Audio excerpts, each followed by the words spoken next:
Once upon a time, in a small town nestled between mountains and a calm lake, there lived a young man named Arad. Arad always had a strange curiosity within him, as if something was pulling him towards the unknown. He chose a special night for his journey, the night of the full moon, when it shone brightly in the sky, with soft clouds swirling around it, almost as if the moon had a secret to share. Arad walked to the town's old bridge, a bridge that was said to hold many secrets. This bridge was legendary, and people believed that anyone who gazed at the full moon and made a wish would be guided by it to find answers.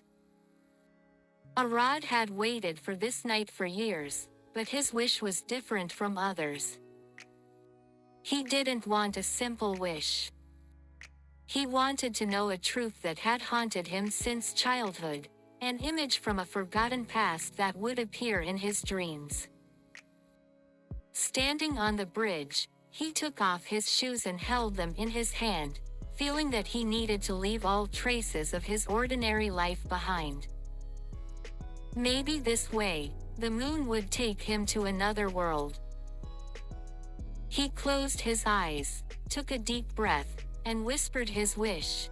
"Dear moon, tell me who I am and why I always feel like part of me doesn't belong to this world."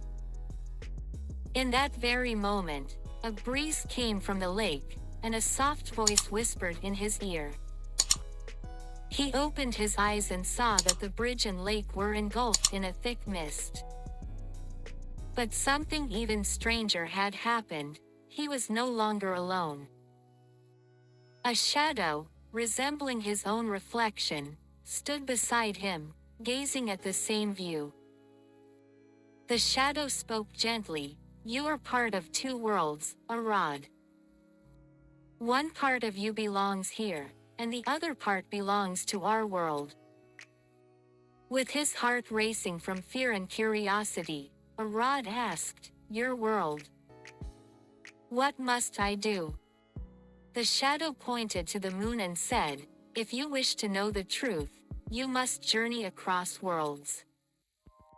But this journey will take you to strange and wondrous places. Only those whose hearts are free of fear and doubt can reach the destination." Arad made up his mind, looking at the shadow with eyes full of excitement and faith. He was ready for a journey that might lead him to discover himself in an entirely different world. And from that night onward, no one saw Arad again, except on moonlit nights, standing on the old bridge, gazing into the sky, as if still seeking an endless truth.